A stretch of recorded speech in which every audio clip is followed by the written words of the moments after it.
What's up guys, today I'm going to be talking about some of the most rarest hats to ever exist on Roblox. There's probably going to be some hats on this list that you have never heard of just because how rare they are. There are some crazy hats that I'm going to be going over, so make sure to stay tuned and enjoy the video.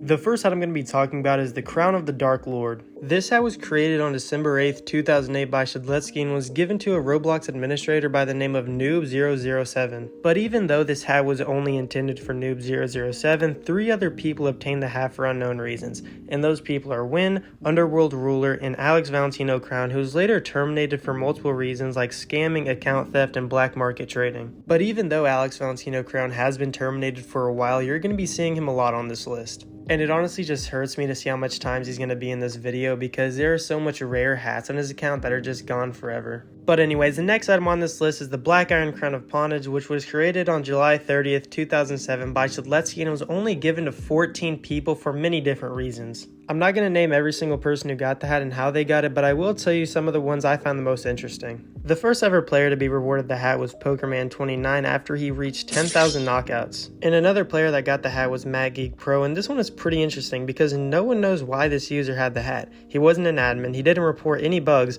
but he had the hat on his account for what seems to be no reason at all. But there are 2 more users I want to talk about, and those users are Alex Valentino Crown and Colby Valentino Crown, who is Alex's brother, and they were both rewarded the hat after reporting bugs on the Roblox platform. But anyways, it's honestly a pretty interesting hat because Roblox used this hat to kind of show their appreciation of people who helped out with the community, which you will see Roblox do a lot more with a lot more items later in the video. And these next 2 items I'm going to talk about are kind of just boring. Nothing about them is too interesting because these items are the Black Iron Domino Crown and the Band Hammer, which if you play Roblox, you probably already know that these are the items you get for becoming a Roblox admin. So I mean, like I said, pretty boring items, nothing interesting about them, but I just wanted to get those out of the way because it is really rare because you really don't see too much Roblox admins. And the next hats I'm going to talk about is the boss hats. Similar to some of the other hats that were in this video, these hats were awarded to people who reported bugs on the Roblox platform. But these hats are slightly different from all the other hats I've mentioned so far because these hats have effects, which in my opinion make them 100 times cooler. There are many hats in this boss hat series, so I'm going to get a name more for you.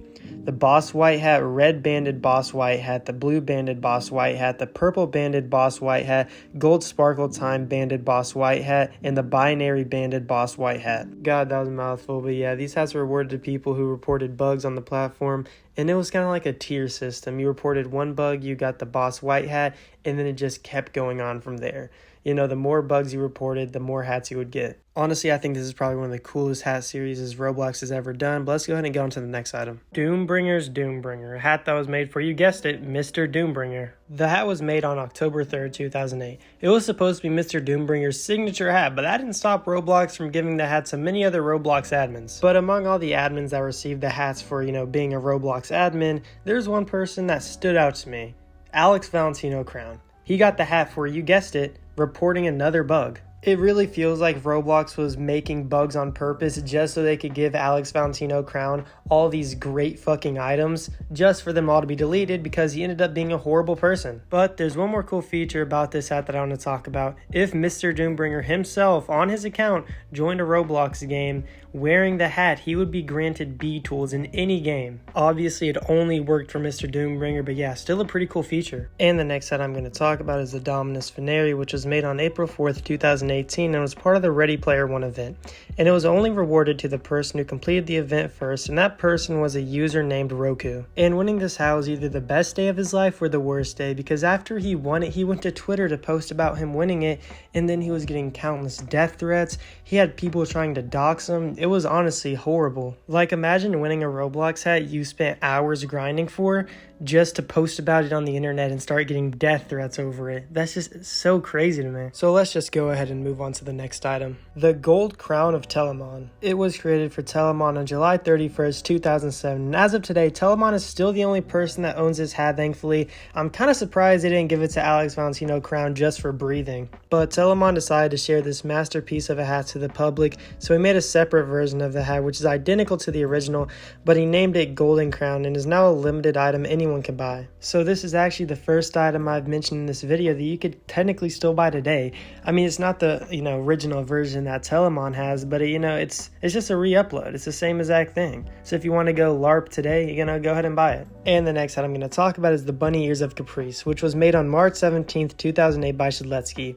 This hat was specially made for the extravaganza event and was only given to admins and people Roblox just wanted to give it to. This hat is just a reskin of the original bunny ears, but still a pretty cool hat, and I honestly kind of like it better than the original. But the bunny ears of Caprice had a secret line of code that made anyone who wore the hat but wasn't granted the hat by an admin or Roblox, they would explode 5 seconds after joining a game. I guess this was supposed to prevent hackers from hacking onto their account just so they could wear it in a game, but honestly it's a pretty cool feature. And this next hat is what some consider to be the rarest hat on Roblox, and it's the Paintball Tournament Trophy. This hat was made on August 14th, 2007, and it was made for the team that won the Mike's Paintball Tournament. And the team that won the tournament was the Super Mario Strikers, and the team consisted of Arthropoda, Mike, Matt Geek Pro, BLXHD, Zongi, Ape911, and Metal Mario. But as of today, every single person who had the paintball trophy except Shadletsky is now terminated. And if you thought finally it's an item Alex Valentino Crown couldn't get his hands on, well, you'd be wrong.